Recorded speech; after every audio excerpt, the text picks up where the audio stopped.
What's up, everybody? My name is Joshua Yoder, and this is the Joshua Yoder Show. And today we'll kick off the new year with a guy that I've known for, I guess, now 20 years now.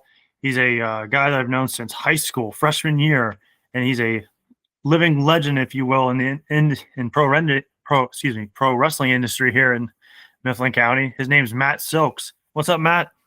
What's going on, Josh? It's epic to be here, man. And you were holding my last podcast of the year 2025. So when you reached out and you said you wanted to do something, I know you're midway going through this, this journey becoming a podcast guy. You reach out to Matt Silks to ask him, come on to do the podcast. Of course I'm going to be there. It's my last one of the year. There's so much to cover, Josh. How are you? I'm doing well, and yeah, at the time of this recording, it's still technically 2025, but this will be the first podcast of 2026. How about it? There you go. Yes, sir. Man, but I kind of mentioned it earlier in the intro. 2025 to 2026 has been 20 years since we've known each other because we met freshman year at high school. Sir. Yes, sir. Can you believe it's been that long? Yeah, I could. It seems just like yesterday. I can remember pulling up to Travis and Jess's house at the time, but 2008, 2009 around there. Pulling up there and seeing you and your brother there at the backyard shows. And I was just like, oh man, we love wrestling. We'd talk about this, that, the other thing.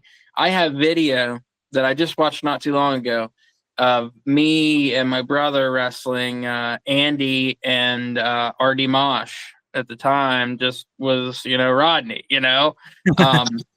So I watched the match back and you can hear you guys in the background with Tim Brower, Biohazard, behind the camera, basically calling the match. Oh, going crazy. Holy cow. You'd swear we were watching like an Italian movie. Oh, But no, man, it's been a really long time. 20 years it's a milestone, and I talk about that a lot. I always talk about like it's crazy to know that for 20 consecutive years I have been pushing myself to understand technology, to grow with it, to be able to go from the top tape deck to the bottom tape deck of recording clips to be able to make videos, first capture device, all that stuff. And here we are, you can plug a card in 2025 and the machine does the work for you. Hell, these kids, they can take their phone, they're watching this video on right now, and they can make everything that I do in 5 minutes. It takes me 5 hours to do. So I guess we're dinosaurs, Josh. With that 20-year price tag comes a whole lot of like aches and pains, right? Oh, that's putting it mildly.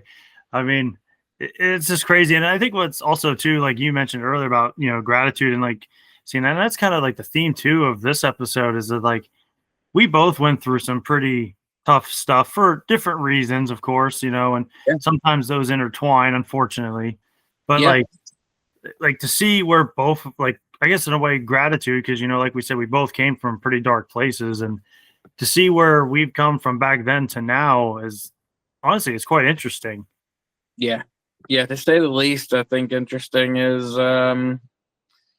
that's a good explanation, to be honest. I mean, I did never think that I would be in the spot I'm in right now, per se. What date does this air? This will be airing on the next tomorrow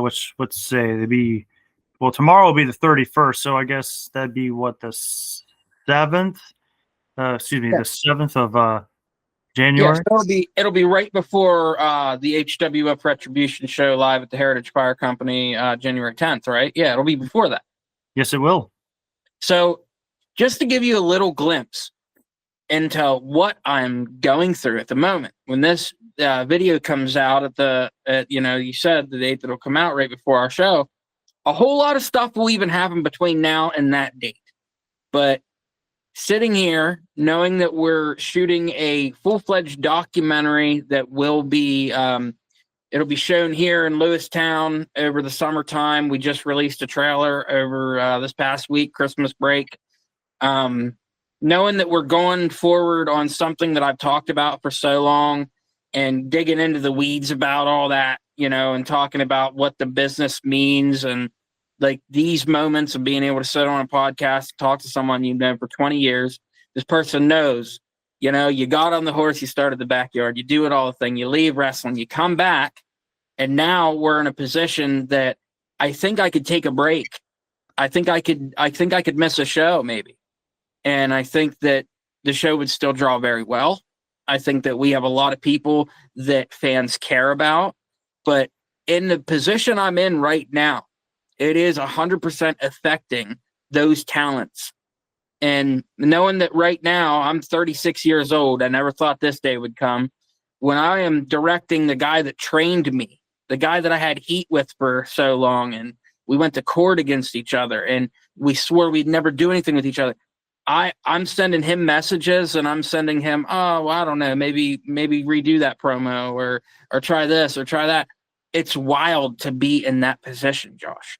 I can only imagine what you're thinking right now. Yeah, Rob Noxious and me, we're working together, but not only that, he's asking me like, what do you want from this? And how do you want me to do this and that? And being able to be where I'm at right now mentally and understanding how important that moment is, but also being here with you in person, doing the video and saying anything's possible. I have a tattoo on my hand here that says never say never.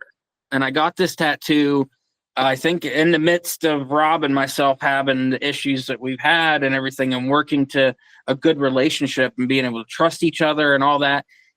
It's weird, man. It's crazy because like it's all happening. All these things that I thought, well, they'll never happen. I'll never get quite the respect that I want or I quite deserve, to be honest. I don't like to use the word deserve, but I put a lot of my time, a lot of myself into the craft of what we do.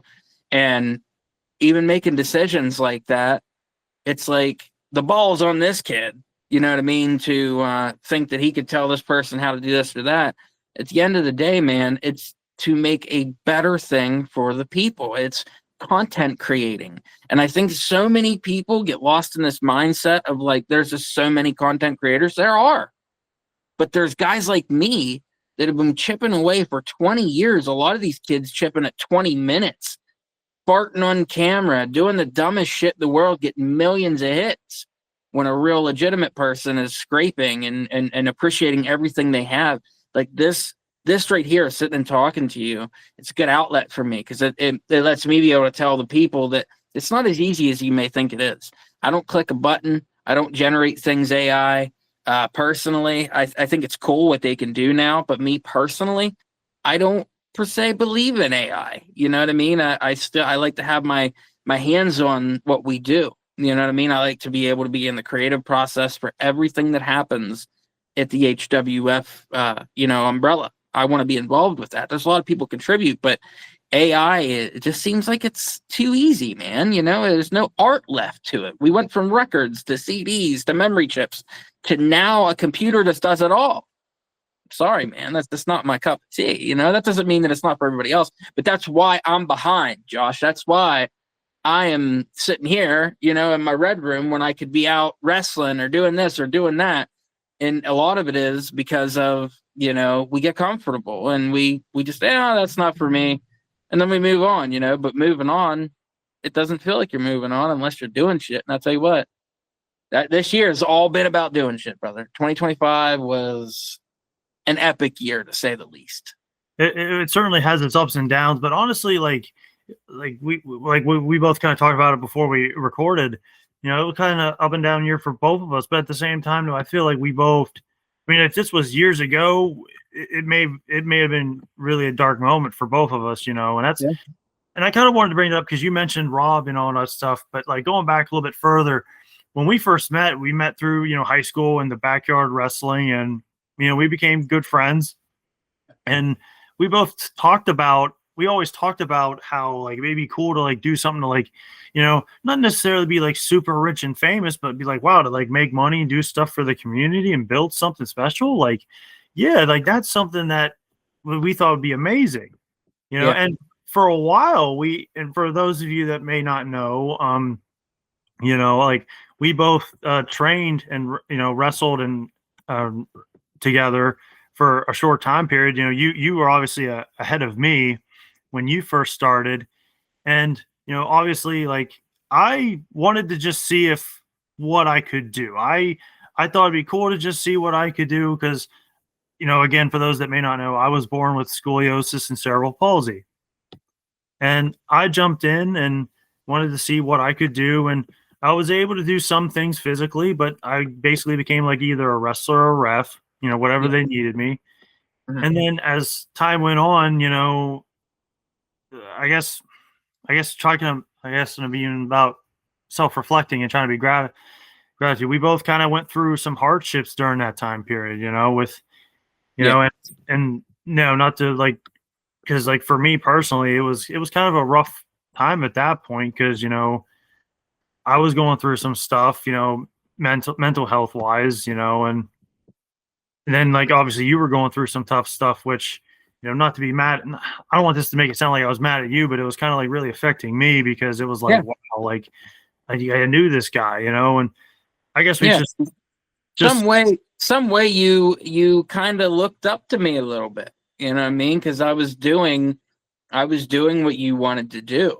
And you said about that. You said about coming in and being a wrestler. Let's pull the curtain back, brother. When you came in, you were one of the guys that were very, very humble. You were willing to do whatever. One of the first guys that helped set the ring up, along with Joey, along with Chris. Guys like Matt, weren't the first person there. I think back then I had the mindset of maybe that I didn't have to do that. But I was met with right away. Yeah, that's not the way this shit works. You're gonna be under a microscope if you want to be that way. And to be honest, leading the trade or the charge or whatever you want to call it for backyard wrestling, I was the head of it. So I guess I was the guy that was going to take the most heat for a lot of things. I started getting a couple people telling me I was good and maybe I could go somewhere. Maybe I could go up north. Maybe I could get a contract with WWE. And to be honest with you, that puts something in your head. That's why I tell my students, don't listen to that bullshit of kissing your ass. Don't do it. I'm sorry. Don't mean to curse. But one of the things, though, Josh, is that's what kind of derailed me. And I think Rob did a great job by humbling me as much as he could. But at the same time, then I stopped believing in myself in certain places. I stopped thinking, well, I don't want to do this anymore. I remember wrestling Ed House for the heavyweight championship 6 months into my wrestling career. And we packed the house, our high school. yeah. And oddly enough, that show was called Retribution. Well, the show we're doing in January is called Retribution as well. It's the only name that I've taken from back then because I wanted to do it. It's a great name, and I felt, if anything, I can do this and play it up good. Ed House is the heavyweight champion now also. So how crazy is that? He was heavyweight champion 15 years ago on that show, which is crazy. You know what I mean? Yeah. And I'm a history guy. I like to do that stuff, but I'm in a tag team. So, or I would be wrestling Ed House maybe. But no, to be 100% honest with you, I watched that match back and I remember thinking Jimmy Snuka told me backstage that I was really good and that he wanted to see me somewhere. He wanted to see me other than this gymnasium. And I was like, wow, I can't believe one of my heroes told me that. He went on before me. I went on after him. It was the craziest thing that ever been happening. But at the same time, I was kind of like, if this is the biggest it's going to get, then I don't want to do it. You know what I mean? Like my wife and I were going to the store or something. And I remember seeing a guy mowing his grass. And I looked at my wife. I was drinking alcohol a lot at this point and taking painkillers for back pain and all that, and didn't think that there was anything wrong with this either. But I remember looking at her and I said, I want to do that. And she said, what, cut grass? And I said, no, I just want to be that guy. I want to be that guy that maybe they won't even honk at him. I mean? I just want to be like invisible. And I got to that point because I boxed myself in, using the things that I thought were making me feel good. Obviously, they did. They made me feel good for a good bit of time. And I'll never, ever try to glorify drugs or alcohol in any means. But at the moment you're doing it, everything's great. But whenever, you're trying to live an ordinary life without that and it's affecting you, then maybe it's time to think about getting some help. I went to Clear Concepts, I think it was. I do believe. I reached out to my friend Andrea Marks, and I reached out to Chip Jabs. God bless his heart. He passed a couple years ago. But I reached out to those guys and I said, I think I am ready to admit that I have an issue and I want to talk to somebody. So I was directed to go to Clear Concepts, and I was like, okay, cool. I went down there and I went in to have a meeting or talk to somebody or whatever. And all I can remember from this was the person that walked into the room looked at me and said, "Oh, Matt, how are you doing?" And I was just like, "Oh, I'm here." And they're like, we were at my family was at the heavyweight title match, and we thought you were going to kick out. We thought you were winning the championship that night. And the second that I heard them say that, I got up off the chair I was sitting in. I said, "I can't do this. I'm sorry to waste your time." And I walked out. And for probably about 6 months to 8 months, almost a year, I just kept living that life of drinking, taking painkillers every day, every single day, lying to my wife, lying to my family. My wife threatened to leave me. I've never shared any of this before. So, Josh, I love you, and I hope you appreciate it. No, I do, man. Trust me. my wife, she told me she was going to leave me. And I can remember looking at the kerosene heater and thinking, man, I got this far to where my girl, and she's smoking, she's a beautiful woman, done everything for me. She's wanting to walk because I'm having an issue. I think I bumped into something or whatever. I think I bumped into the kerosene heater or something at my house because I was messed up. And I took pride in the fact that I was never messed up in front of my children, or I would never come across like I was messed up, but obviously I was. I told my mom, I said, "Hey, I got an issue. I got to get this taken care of." And my friend Chip Jabs passed away. He had said, "Hey, there's a thing you can do, and you're going to do it." So we did the thing that we needed to do. I went to talk to a doctor about getting help and seeking the right thing. I went to see a counselor, which I always thought would never be for me. I was like, I'm, Matt Silks. I don't need that shit. That's all in your head. But I'll tell you right now, that affected my life for the best. I went to the doctor. Doctor told me, "Matt, it's simple." He was an older guy in State College. He said, "Matt, it's simple." He said, "You have two little boys, right?" I said, "Yes, I do. They're beautiful kids." He goes, "Well, it's just simple. Let's put it in picture for you like this. One of these days, very soon, they're going to wake up and you're not. You're not going to be there for them. You're not going to see them graduate. You're not going to hold their kids because you're going to be dead."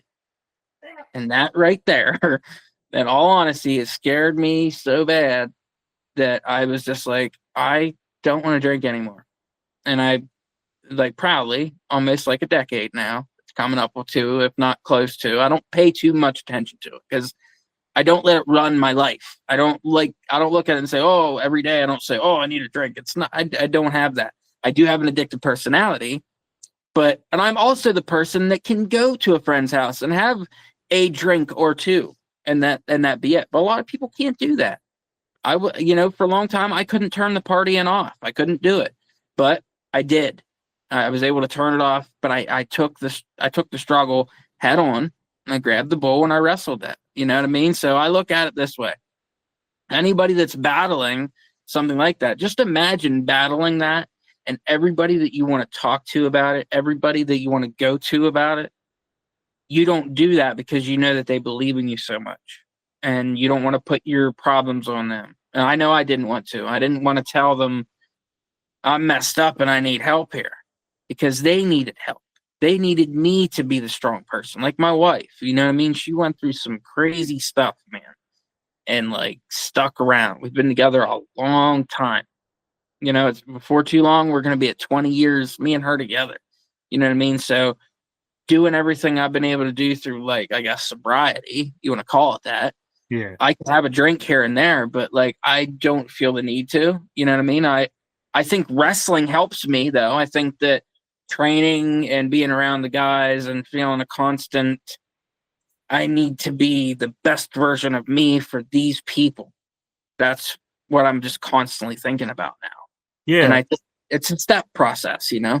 Yeah, no, I agree. And, Matt, I appreciate you open up and say that because honestly, Right. I guess it's a new year and trying to open up myself, during that time period, it was kind of a dark moment for me. And honestly, for those of you that may or may not watch this show, I have a history of self-harming. And a lot of it is over the fact that, again, I was born with scoliosis, cerebral palsy, and I struggled a lot. I struggled to connect with people, and I still do to this day. Not that I don't want to, I just don't know how, especially with this ever changing world.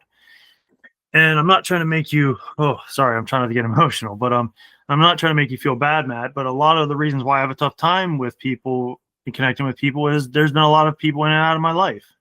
Yeah. A lot of it is for more than one reasons. A lot of it is because I know a lot of people that drank and did drugs. And Yeah. for the record, I've never drank, I've never smoked, I've never done drugs.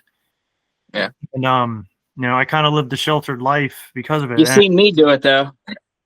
Yeah, honestly, I'm not proud of that, but you seen me do it. Yeah, it's well, I didn't know about the pills. I probably, Yeah, I didn't tell many people about that. Yeah, I knew about the drinking, but honestly, Matt, it was seeing you go through that. It kind of looking back on it now, it kind of, and I'm not totally, and for the record, I'm not totally blaming this on you. This was like just one of many things that really, and I let it get to my head. Just seeing you do that, it's just like, why do I even bother trying to connect with people? I was self-harming. I was self-harming because I saw what you were going through and what you were doing, and I'm like, dude, I don't even know if I can get a woman to like me, let alone like have kids with you. And I'm like, what are you doing? Like, and if you don't mind me sharing this, like, don't mind at all, brother. Bring it out. One of the darkest moments of my life was we got to hang out one time, and I was, as always, I was happy to see you, and you were showing me these videos, and I thought it was cool. We were laughing, having a good time, and I saw you had some beer with you. And I'm not talking about the little cans that you see normal people do. And honestly, I didn't like it. I didn't like seeing you one bit. And it really hurt me. But then I was like, what can I do? What kind of a friend am I? And you tried.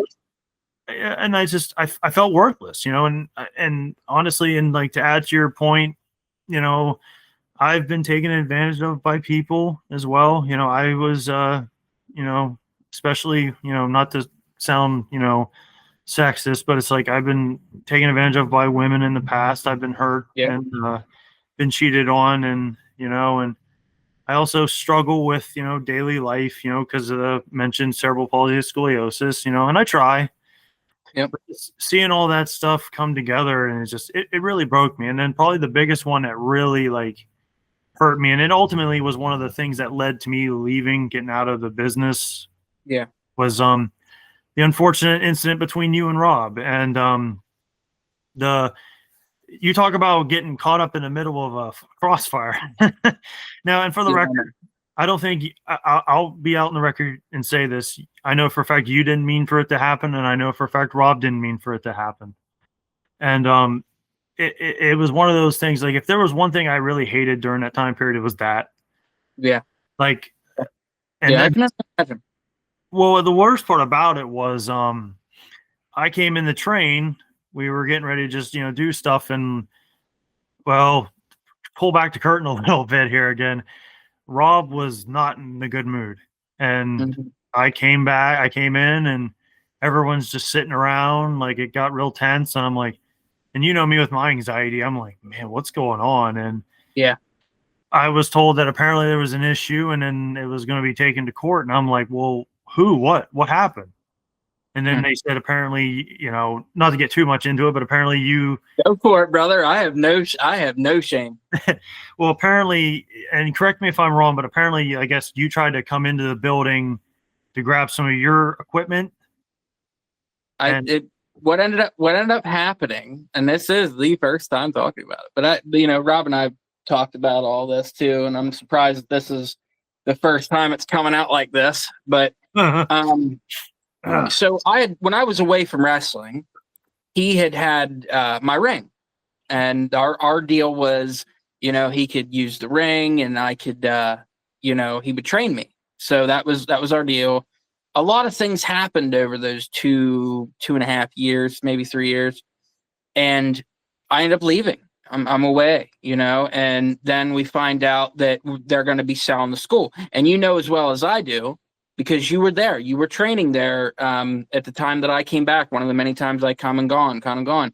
You trained with me one of those days. We actually got to, do like a match or something.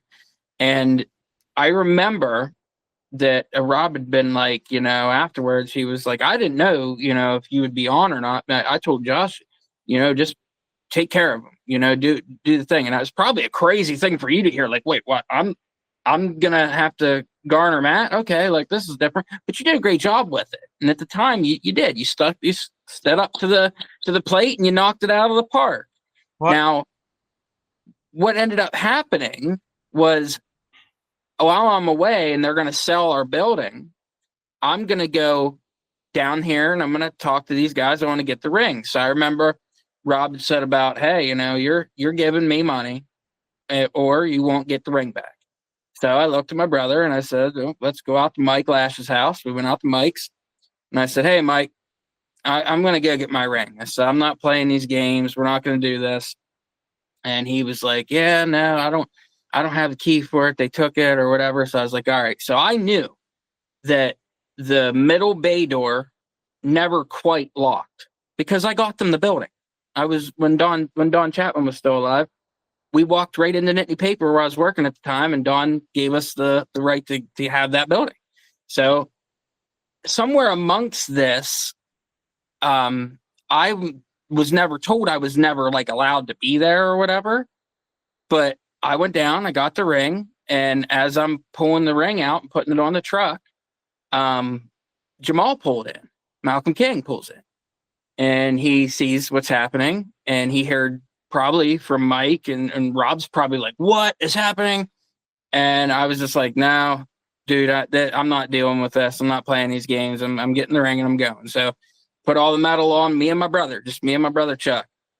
We put all the metal on there, and I was like, I'm not sticking around. The wood's laying there on the ground. They can keep the boards if they want to keep the boards, whatever.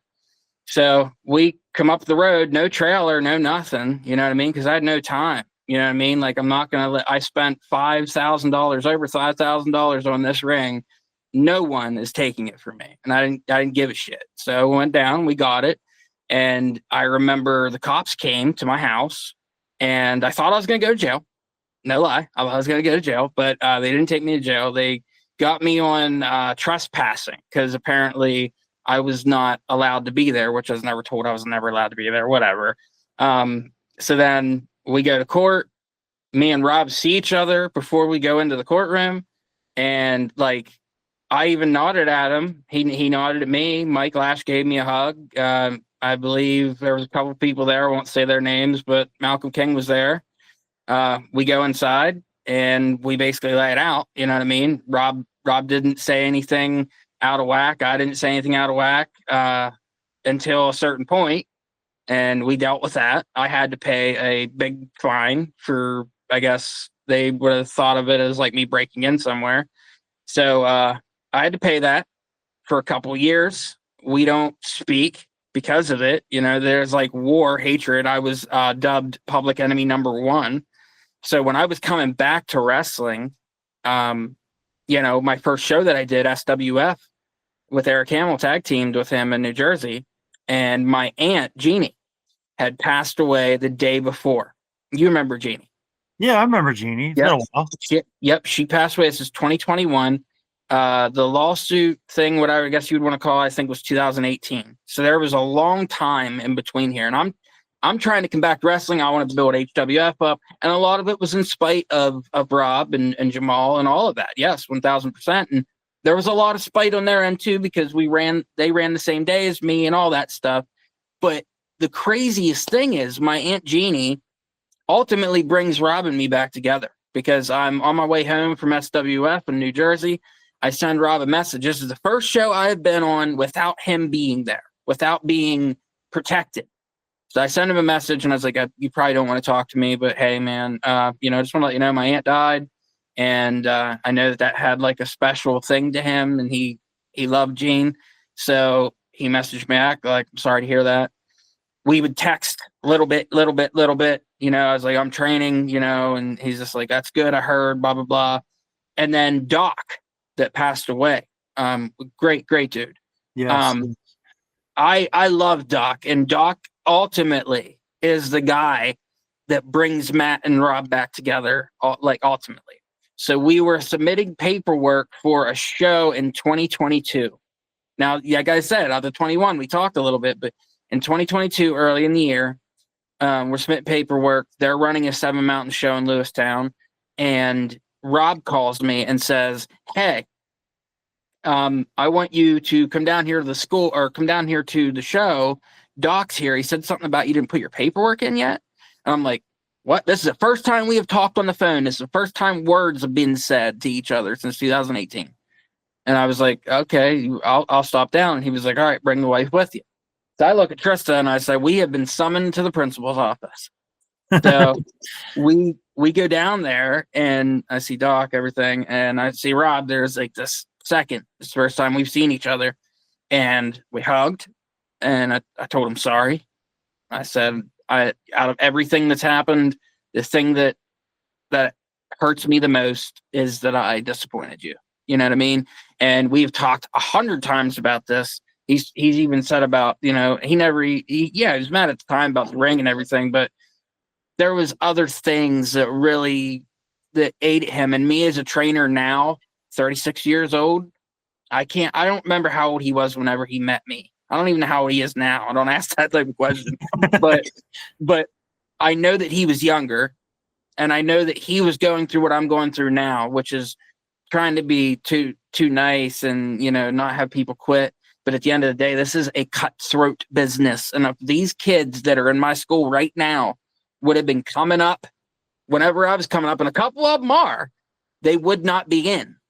They would not exist in that world, in that realm that we were in, that rare air, which I believe needs to be brought back. But also, you can't be that way. It's a different time now.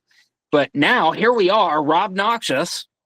What a way to sell that he's debuting, which would be this weekend when this video comes out, to tell all you wonderful people about a great lawsuit we had back in the day that we've always tiptoed around. But Rob's working HWF. He submitted a promo to me tonight, which is Tuesday when we're recording.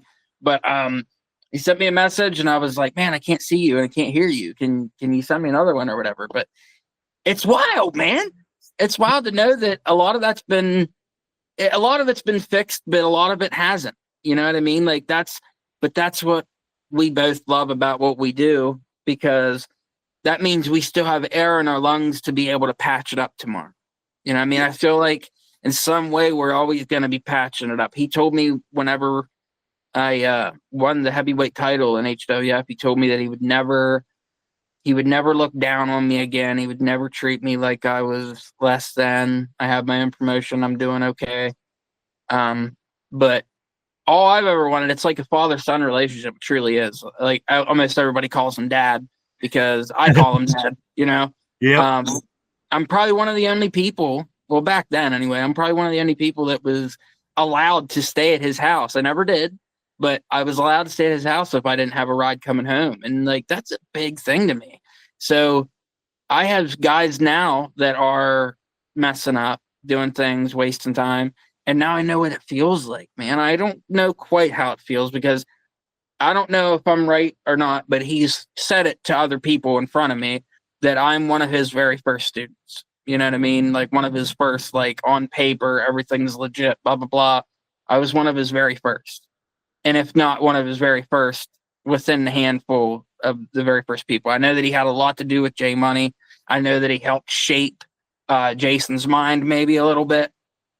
But now it's like all these people are existing together, Seven Mountain still runs. I almost said CPW. HWF runs. We're running Retribution. Like I said, at House, still heavyweight champion. Isn't that wild? He was champ then. It is, because like for me, like, and honestly, it definitely helps like bring relief to me, because like at the time, like, and me, I'm not really into the whole cutthroat thing, that. Mm-hmm. But maybe I've been accused of being too nice, and maybe I am, but it's just, I guess this is how I am. But like being caught in the middle of that was not fun, because I remember it was. And again, I don't, and I'm not picking sides, because I love you both. I've known you guys for a long time. I felt like that's why you left. And I know that when I was coming back, I told my wife, I want to do a promo, I want to do an interview with Josh.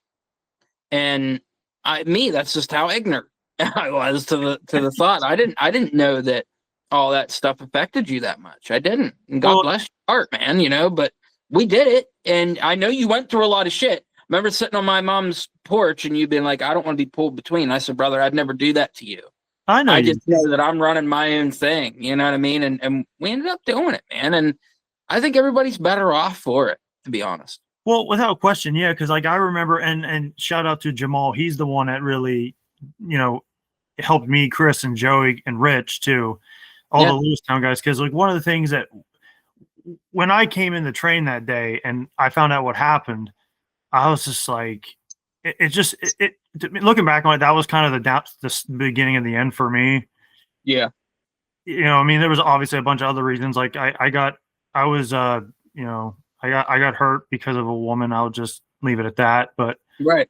And I remember Jamal like sitting there, and no, we didn't really even train that day, to be honest with you, if I remember correctly. But I just remember Jamal sitting there and be like, dude, like what's going on? Like what happened? Like I think he knew. I didn't directly say it, but I think he knew I didn't want to get caught up in the middle of this.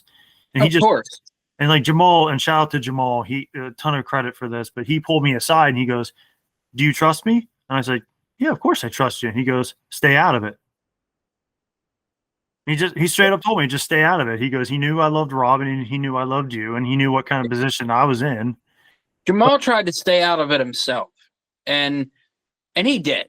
He really did. Like anytime there was some heat there for a while. And then the reason that there was more heat between Jamal and me was because we were brothers, man. And that, we were brothers. And I'm sure that he looked at it as like, one of my brothers just broke in the house and stole the car.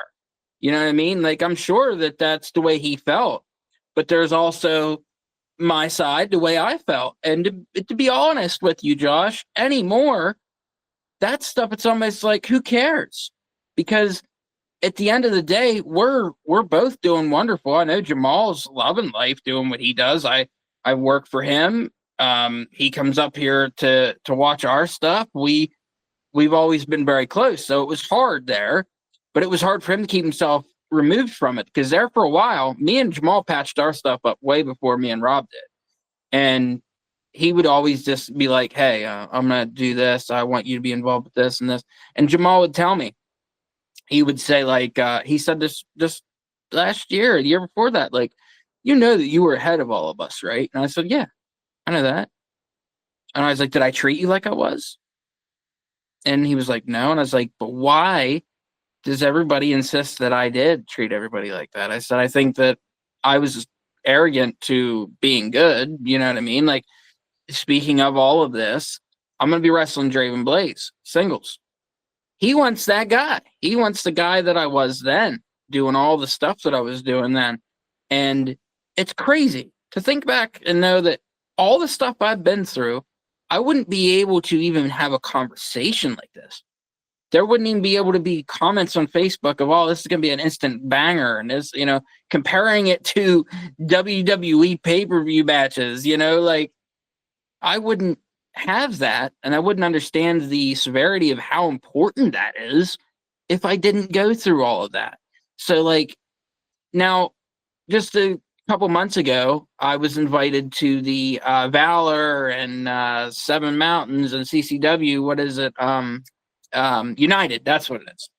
Oh yeah, And United shows, yes. yes, and I was on United, and we're doing the show, and Jamal and Rob have this idea with something with Cameron and everything, and we end up trying to use something that was real and put it into something that we can work on the show with. But the timing and the place didn't really matter. You know what I mean? That something like that needs to happen in Lewistown. You know what I mean? Because those people know that history. Oh But yeah. but at the end of the day, though, it was cool, man, because we got to see life imitating art, art imitating life, And I had a heart to heart conversation about a month ago with Rob and Jason Havoc in a small room. And I needed that talk. I needed that cry, but I'm sure that those guys did as well. And yes, I'm shitting all over everybody's gimmick. I don't care. We are men and we love this business, but more importantly, we love each other. And through all of that, through you being told to stay out of it, from your kid broke in the house and stole the car, all of that, and we loved each other the whole way through that. Yes, we were mad at each other and everything else, but we got over that. We stepped over all that stuff because we loved each other and we love this business of pro wrestling. And if it wasn't for pro wrestling, I wouldn't have the life I have. I met my wife. I have everything in my life because of the wrestling business. And yes, I jeopardized every bit of it because I was dumb. I was young and stupid, but I'm working, man. I'm working at it. No, we all are, man. And honestly, I appreciate you, man, for saying that. And you mentioned it too about being with Rob in a small room, having a heart to heart. The ultimate demise for me, like what ultimately led for me to get out, was at the time I was working not one but two jobs. So I was stressed out trying to do all this, trying to do all that, and didn't feel like I was making any money. And you know me, I like to be creative too. And yeah, it was getting frustrating. It was nobody's fault. It's just the Indies wasn't like it is now. I'll put it that way. Back then when we were there, and then one day I realized I like to keep track of where I was, financially and all that, right? Yeah. Well, I found out. I thought I was supposed to be here, and I found out I was like $300 short where I thought I was. Yeah. I realized I was starting to lose money, and I was, with all that together with you, always losing money in the wrestling business, though, Josh. Well, it wasn't so much that. It was more like that was like the tip over the edge for me, because at the time you were gone. A lot of the other guys like Mikey Razarb was gone. Chris was leaving. Yeah. J Money got hurt, and he was gone. And it was just like a lot of people that I knew. I was like, man, maybe I need to get out. But here was the worst part about it. It was snow. I was going to tell Rob the week before the show, my last show. I was going to go to training and I was going to sit him down and be like, look, I can't do this anymore. Just money wise, I can't. And I want to at least do that last show for him, just because I love him and I want to just, do that for him. Yeah. And unfortunately the snow kind of prevented that. And, a guy by the name of Tyler Sims, shout out. He called me. He called me to told me that training was canceled because of the snow. And I was, let's just say I wasn't in the best mindset. And I think he kind of pointed it out to me. And he goes, "What's wrong?" And I was like, "Well," I told him, and he goes, "Well, go to the show. We'll talk with Rob, and just that'd be it." And honestly, Matt, my last show refereeing, I was fighting back tears the whole night. Yeah. And then finally, like, I broke down on my way back home, and it sucked, and then I'm sure it did. I felt like I lost basically everything. And honestly, the only thing I had left was my writing. And it took me a while, it took me about a decade for me to finally realize, like, I'm self-harming. And I wrote about it on my blog post, and then getting to see you again. I'm glad to see you're healthy, and we got to do that interview, and just being able to, like, And to me, in my mind, I was like, I'm thinking this is the greatest thing ever because like I get to cover not one but two wrestling shows for Kenny and all that. I was Yeah. like, this is awesome, and and it's just I'm You glad. know that there's politics in wrestling, there's different things. You know what's crazy, Josh? Me and Rob talked about this not long ago, is me and him want everything to be great. But there's a lot of people, there's a litany of people that want to see that continue. They want to see that heat continue and that stupid stuff continue. And at the end of the day, there's a lot of times where I'm like, you know what, I'm not gonna continue to like say that I'm a terrible person because I messed up in my life. That's in my past. So I've grown from that. That's why I'm so able to talk about it, and really a lot of times it doesn't get me emotional anymore because I have tried so hard to grow into this other person that has a lot of the same views that I had back then, but I've cut a lot of the things out that I don't need. I feel like I'm creating a better relationship with my Lord and Savior Jesus Christ, who died on the cross for me and my family. And I would forever, when you reach my hand to shake my hand, you see instantly who I am and what I believe. And I have no problem with anybody knowing that. But I'm also a character-driven professional wrestler that has worked my entire life to be able to not use the drugs and alcohol part of my life to be a crutch to get me to the next album. I'm not doing the AC/DC I'm clean tour now. I'm not doing that. That's not what I'm doing. Because to me, that's really who I am as I went through that stuff. I want to portray, because I don't have a gimmick. I'm Matt Silks.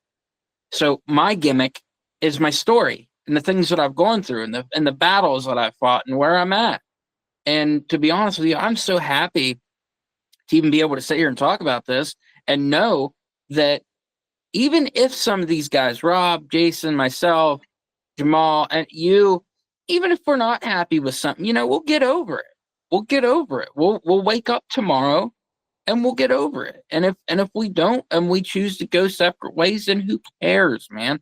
Ultimately, as long as everybody's doing good. Now, it's whenever you do things to harm the other person. Like I've heard a lot the last couple months about people I should and shouldn't work for.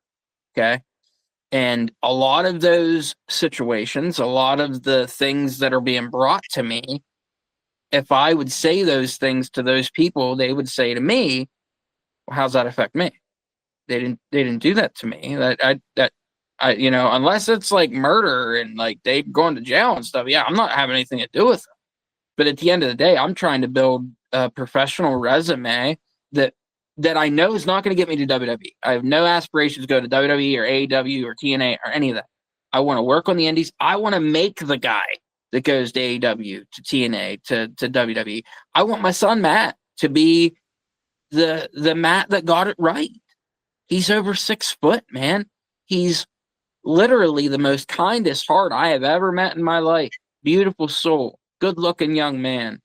And he videotapes the wrestling shows, and I'm so proud of him for it. And I know that if he listens to me and he uses the things that I went through, I know he can get to the next page. I know that he could probably make it in WWE. I'm saying that right now in 2025, I believe he could. But without training, you don't get there. I Yeah. wasted a lot of time. It's the truth. Well, and it's not like you still can't make it to some of those higher levels, but at the same time, like you can look at it as like trying to help still build something special in professional wrestling. Like to me, That's like where I'm at. That's where I'm at, Josh. yeah, because that was kind of like my goal. I always thought it'd be cool to create something that like gives, because one of my biggest pet peeves, I feel like not all training schools, but I feel like a lot of wrestling schools like try to tell you that you have to like practice your gimmick in school. I'm like, well, how do you know what you're comfortable with if you're not In in front front of of the people. crowd? And I never understood that. So I always thought it'd be cool to create like this like little like wrestling faction or to use it to like help fill the cards up, whether it be a tag team, 6-man or singles matches. Yeah. I wanted to give people like a place to go to like so they can like be in front of a crowd. And if they can split off from my group and then I can just add in other people while they go, or we can turn into like a feud or anything like that, I would be okay with that. Like I always wanted to, because I knew what my body could and couldn't do. So I just always looked at it like trying to help adjust, like try to fit in the card somewhere. Yeah. Anyway, Yeah. Yeah. and I think that creating a gimmick and creating a good gimmick is, see, that's one thing that I'm going to talk with you about. That's great. I like that you brought that up. We don't do the use your gimmick the whole time you're at training thing. We don't really do that. But if I'm going to do a 5-minute match that I want other new students to be able to see what I want and what I expect out of a 5-minute performance, then the gimmick gets turned on, of course. But we're also reacting like the crowd would be. But now I'm of the belief that if you take care of a character from the ground up, if you water it, you nurture it, you take photos of it so you can see the growth, you videotape it so other people can see the active growth, I believe you can create something that no one's ever seen before and they'll instantly react.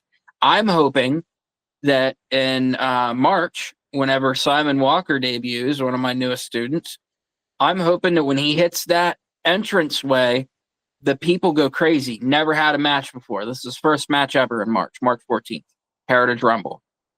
I can't wait to see how they react to him, but I think if I put out this video and I let people see what's coming, this Cowboy's coming and all this, I hope that we can get the reaction that we want. But it could fall down.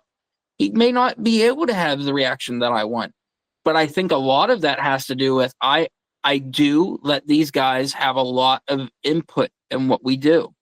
But ultimately, as a group, we're like, this is what's best. I think you should try it. And it's worked pretty good, especially when we pack a place of 400 people or so, and they're going crazy, biting on it, like Ace Connell. Ace Connell's the top babyface in HWF. And I wrestle there.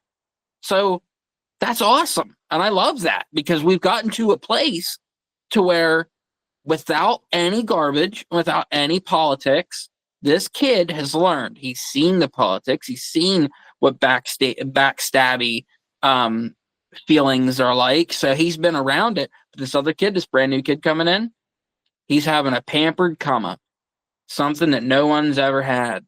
You know, I mean, Rodney debuted in the main event. I guess he's had it pretty good.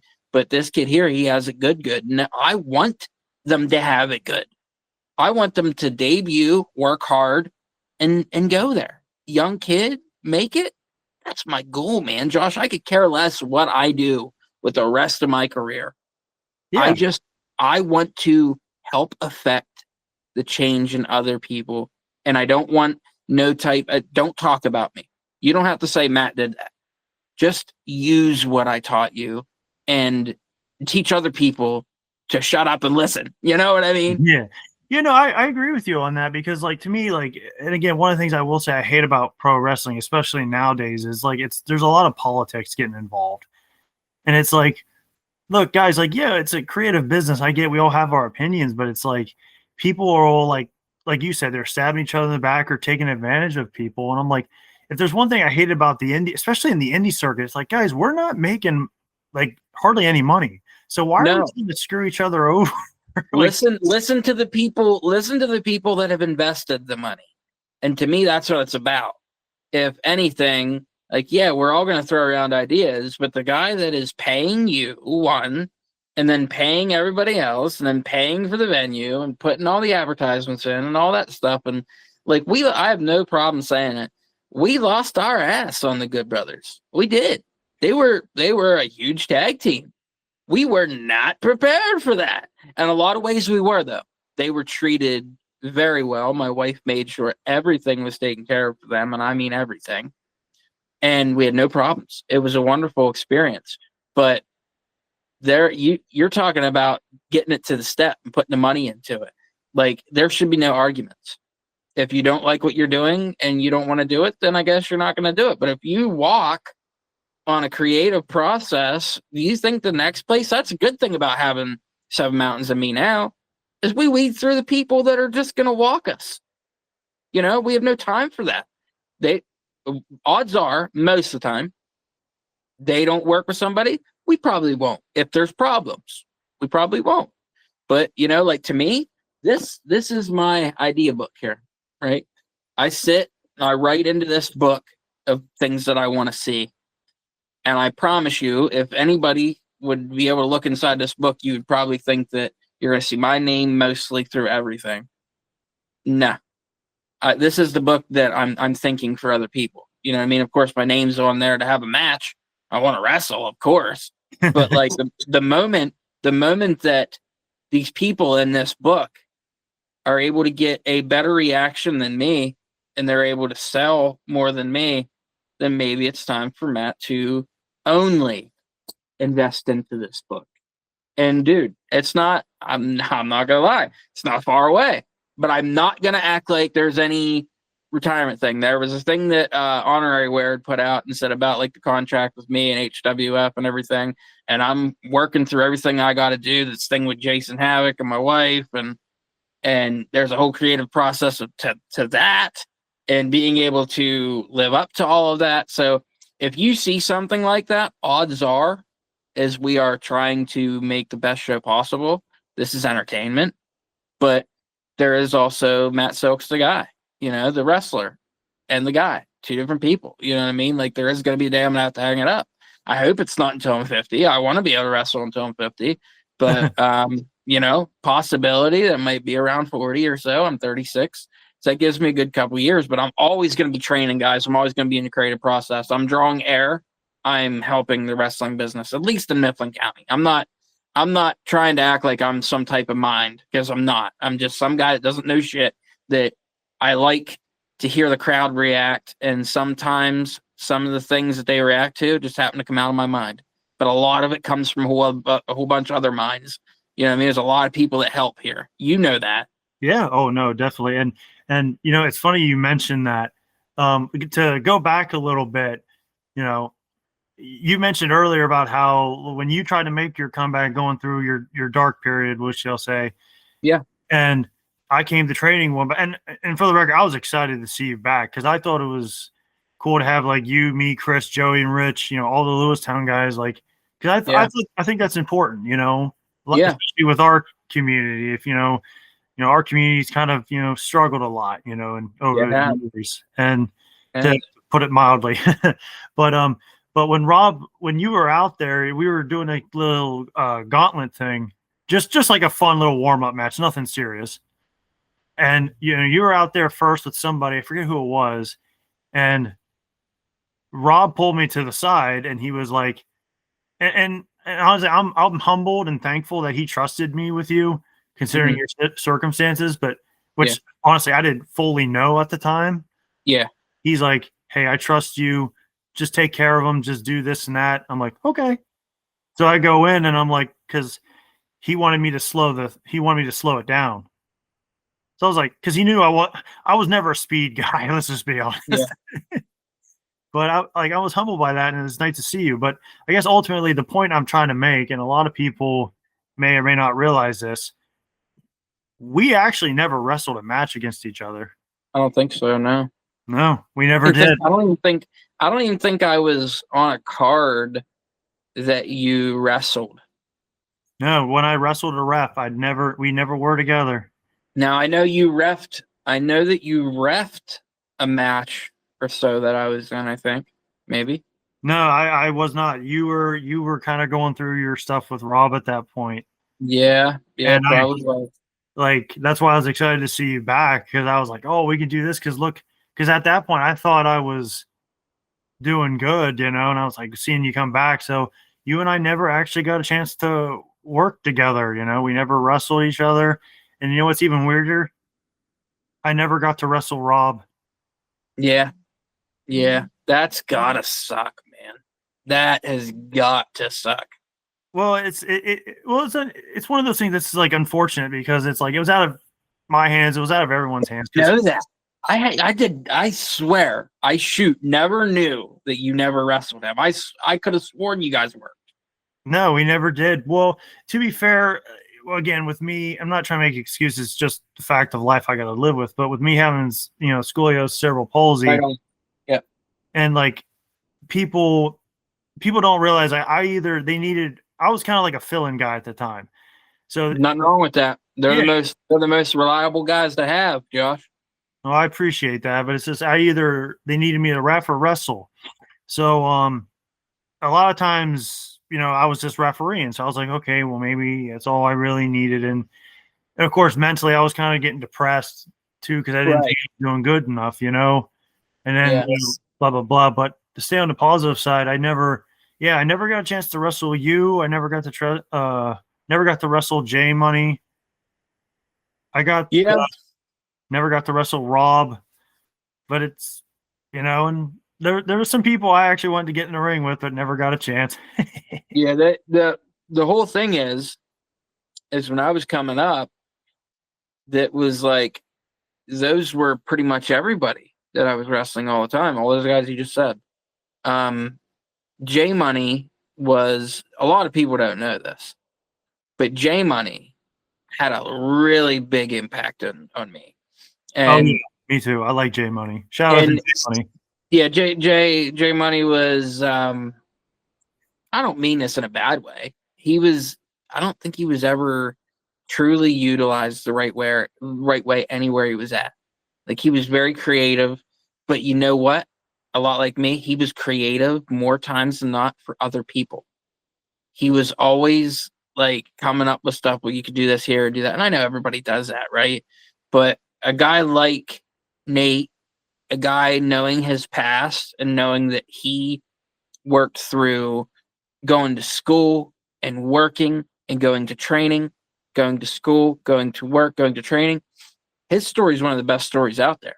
And there ain't a whole many people that know that much about him. And he's not a guy that's like, hey, look at me, I used to do this thing. But he was wonderful, dude.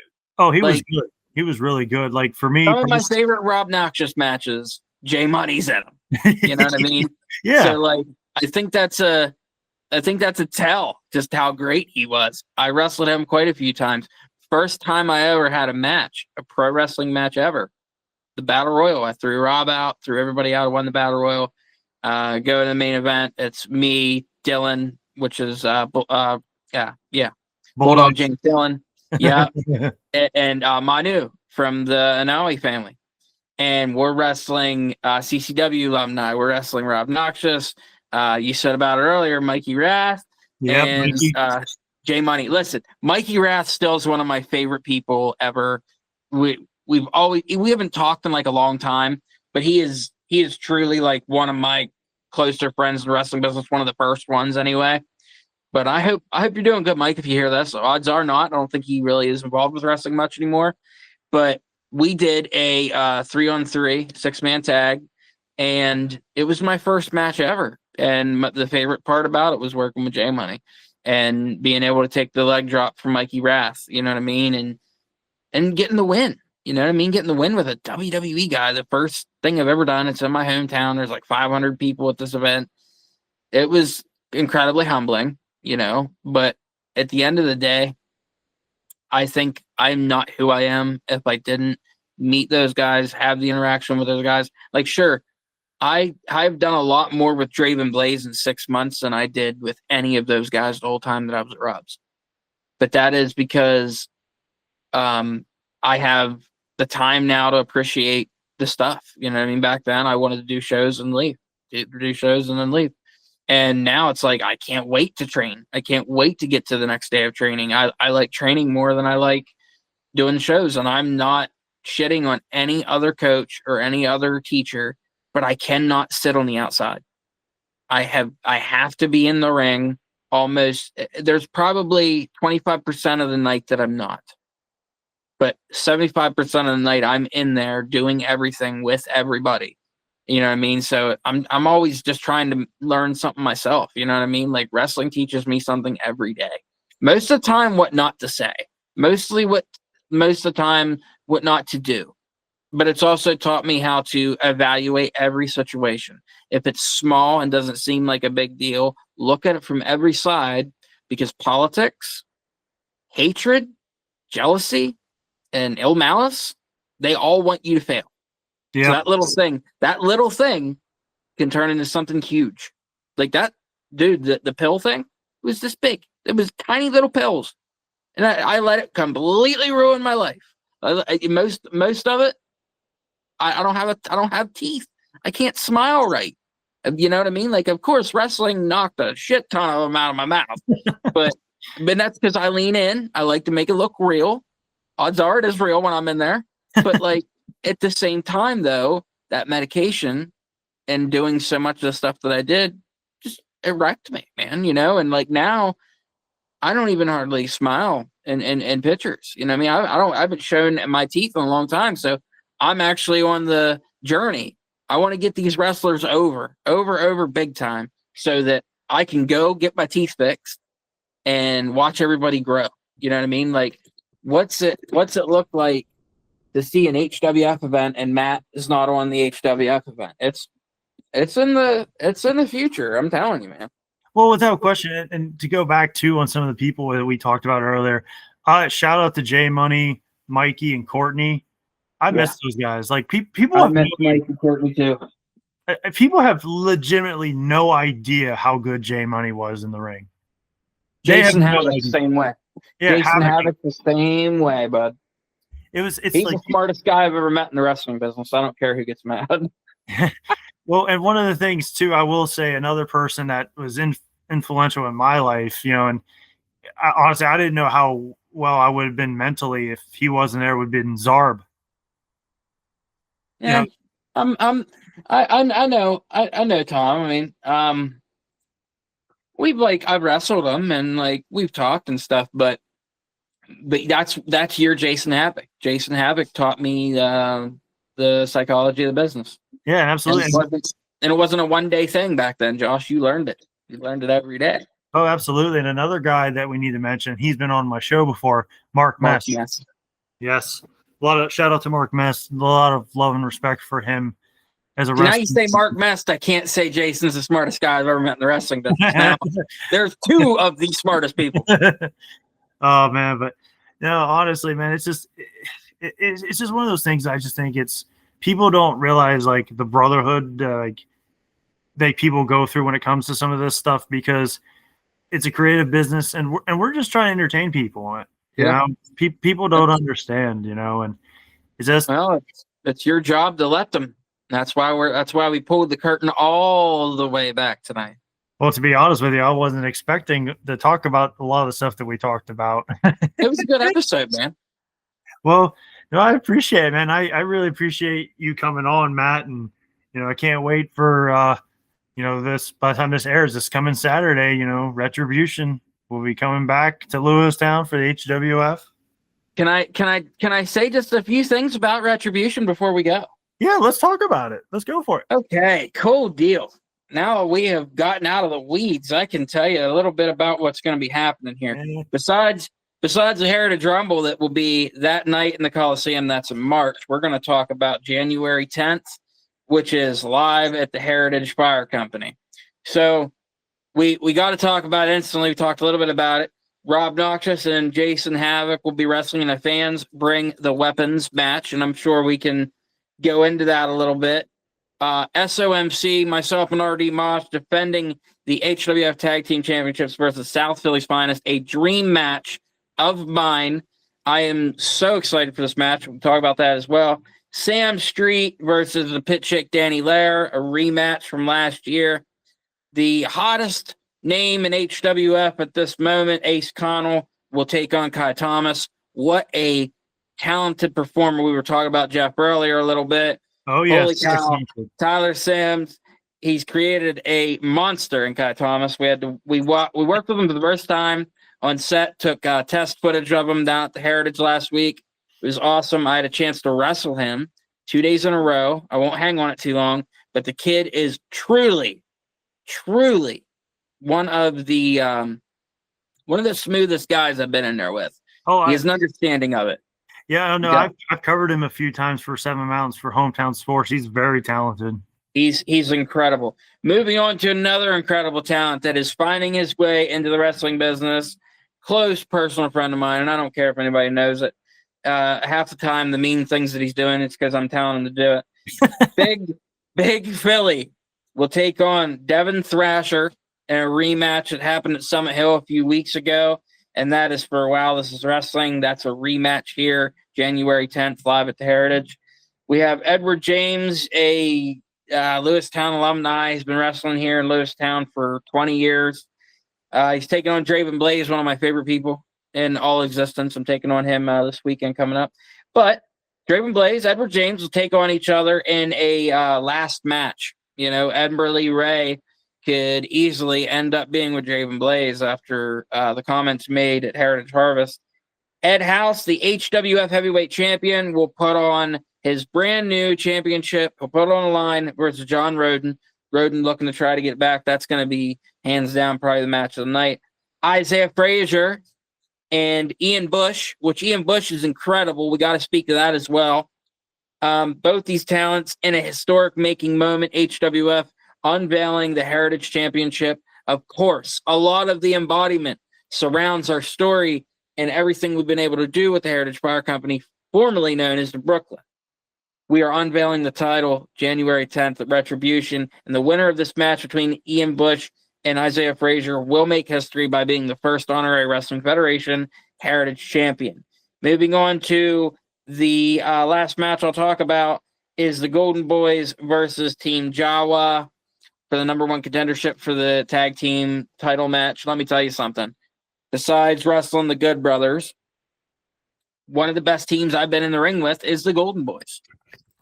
Do not take away anything from Jawa. Two talented performers I've been in the ring with many times.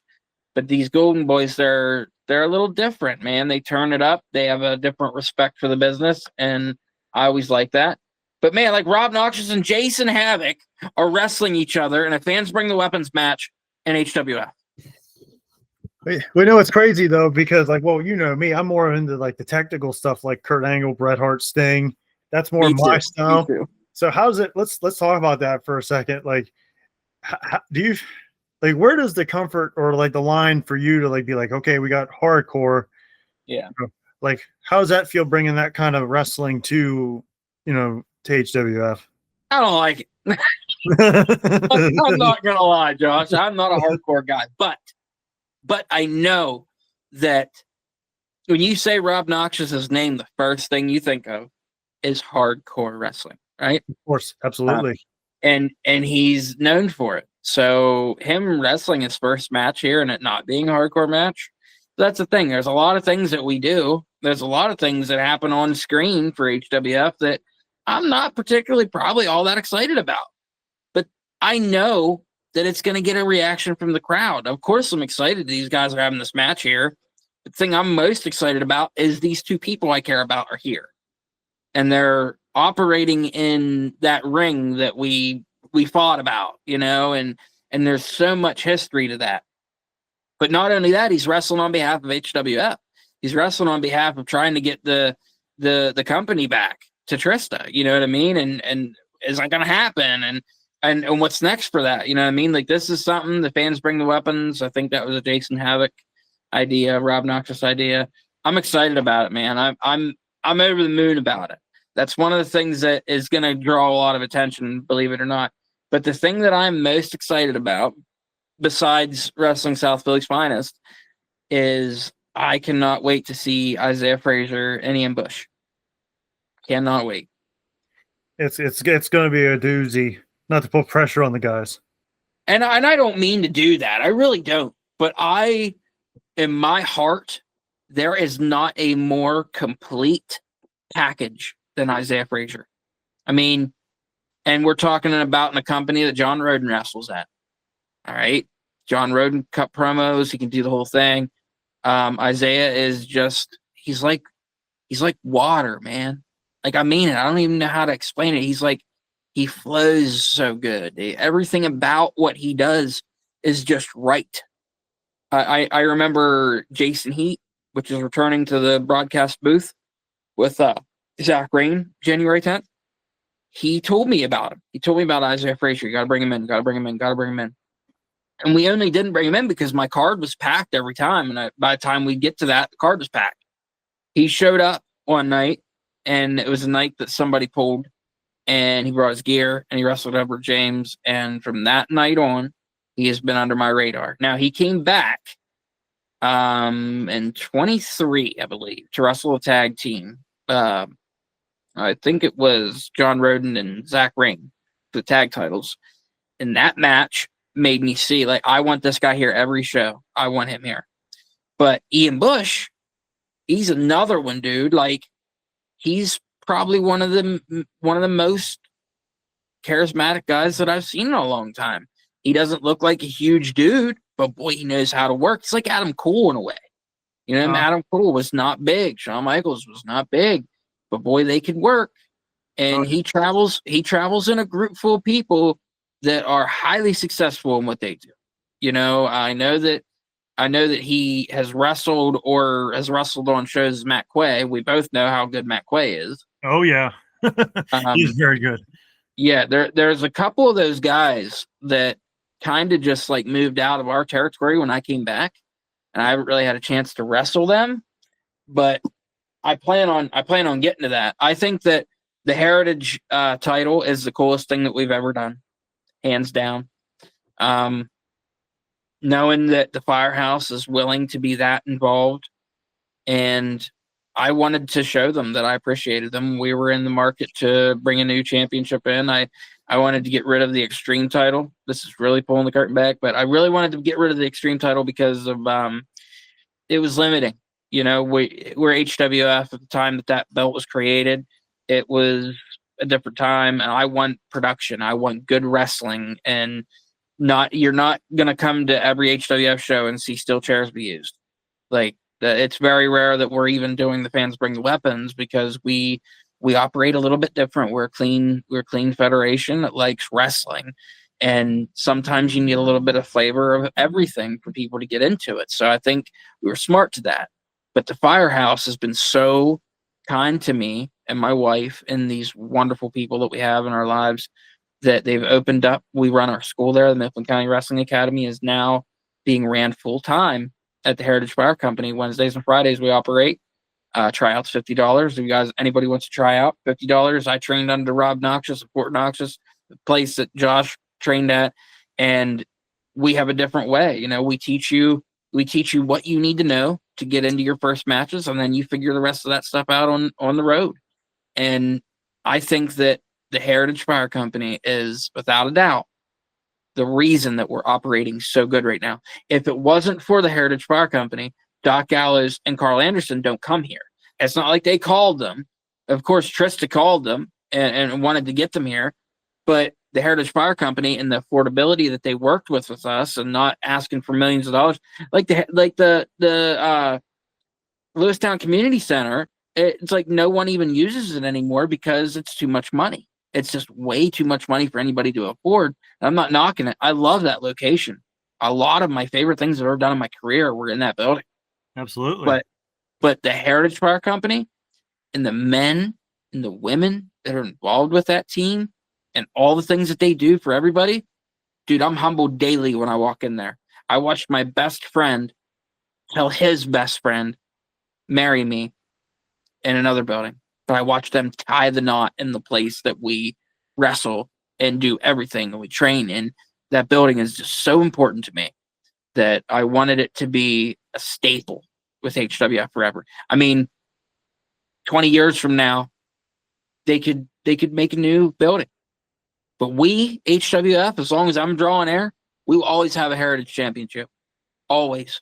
Because everything we did leading up to that building, all we needed to do is get to that building for that belt to happen. You know what I mean? So our heritage does lay in the Lewistown Community Center. It does lay in the high school, but most importantly, it lays where it needs to, and that's the Heritage Fire Company. And I love that place. I'm an active member of that fire company. I don't run into burning buildings. I won't ever act like I will, but we represent that. As well as Eddie, you know, as long as Big Philly is, people don't know that, might kill his character a little bit. I don't care. We try to make a difference. A guy like Eddie, a guy like Larry Carter and Chad, and knowing that Chad and Larry are going to be in the ring and handing the belt over to whoever wins, that is the coolest thing to me. It is hands down the coolest thing ever. to know that wrestling and my life and my story has made a profound impact that much, that we have a leather championship title that is made from all of that, embodies it. I'm like, that almost makes me emotional. You know what I mean? Because it's a real deal, man. And you know, Josh, you know what I had to go through to sit with this little bit that I have. Yeah, you know what I mean? No, without question. Because like I said, we didn't have much, and when we, being here from Mifflin County, and that's not an knock on Mifflin County. It's just how it is. Place has been great to me. Yeah, and I will say we could, this be a perfect way to tie the bow there at the end of the show here. Going back to what we talked about earlier, just from what you and I both went through to see where it is now. Yes. Just it kind of, in a way, like, yeah, I still struggle with mental health, and it's probably going to be there for the rest of my life. But just to as do I. I'll always struggle with things as well. Yeah, and like people don't realize it's like, I guess looking at it differently now, where it's like, wow, like look how far we've come. That's right, brother. That's right. Even if it is an inch, even if it's an inch, you moved forward. The one thing that I hate more than anything is watching a load screen stay at a number. Yeah. And there's some days, brother, there are some days that I feel like I'm that load screen. But I have to, for not just me, but for the people that look to me, I have to get up and I have to say, that day of work I had that just ate me up, that argument I just had with this person just ate me up, but these kids didn't do none of that to me. They're looking to me for guidance. They're looking for me to lay a platform for them. I'm responsible to do that. So I do, and I love it. I love being a teacher. It's almost like being a father. And that's one of the most rewarding things I have in my life, is being a father to those two wonderful children that I have.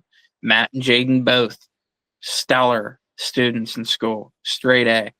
My oldest son is graduating this year. We just got his cap and gown information. We just figured out, the size of class ring he's going to be wearing. And I don't normally talk about this stuff, but that's really important to me. You know what I mean? Like, he doesn't like wrestling, and there's probably a reason for that.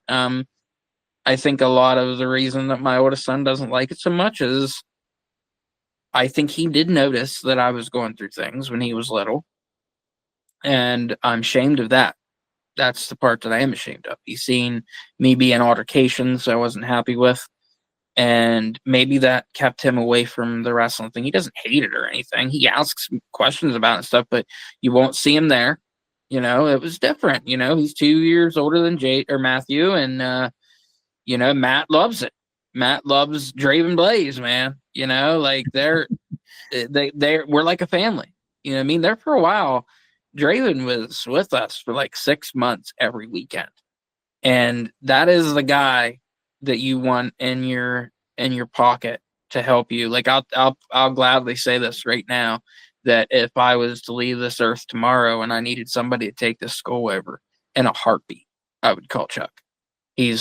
Draven's one of the best guys I've ever met in my life.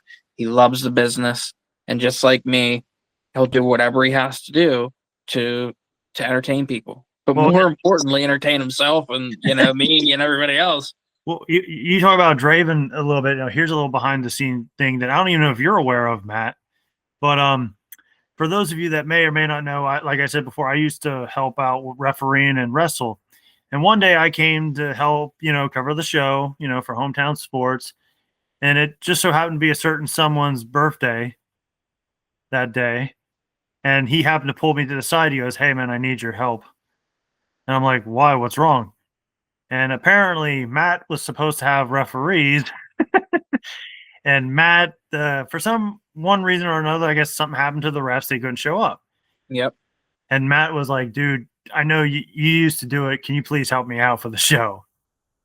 And you did. Yes, I stepped in. My knees weren't happy about it, but you made it work though. I did. And what's crazy about it, a lot of guys pulled me over to the side and be like, "Dude, like you were really like trying to control the match for like," they were kind of surprised that they did. And I said, "Well, I used to train with Matt." Mm-hmm. And mentioned Draven. Draven actually asked me, he goes, "If you thought you were able to, and I couldn't for the obvious reasons, but he actually asked me, he's like, man, if you wanted to, you could have came to like a promotion to ref for me. Yeah. No, he's one of the most kind-hearted people you ever meet. Like he did, he did Rodney's wedding. Yeah, he's a good dude. Oh, he did the wedding? Yeah, he was the minister for the wedding. Yeah. Oh, that's awesome. Yeah. And I didn't really, I forgot they were getting married at the end. But that's the beautiful thing about wrestling. People don't realize too, like it could bring people together, and it certainly seemed like it was like that for Rodney and Danielle. God bless them. It certainly. Yep. God's been good. God's been good to both of them. Amen to that. And again, Matt, I just want to say I appreciate you coming on today. And, you know it, brother. I love you, man. And like I said, I wasn't expecting to let all this stuff out, but honestly, maybe it's for the best, Yes, and come check us out. That when this airs this weekend coming up, the Heritage Fire Company, it's Retribution. I'm Matt TRK Soaks. Thanks for having me, Josh. I love you, brother. I love you too, man. And to all of you, thank you for watching, and love you all, and God bless. Be safe, everybody.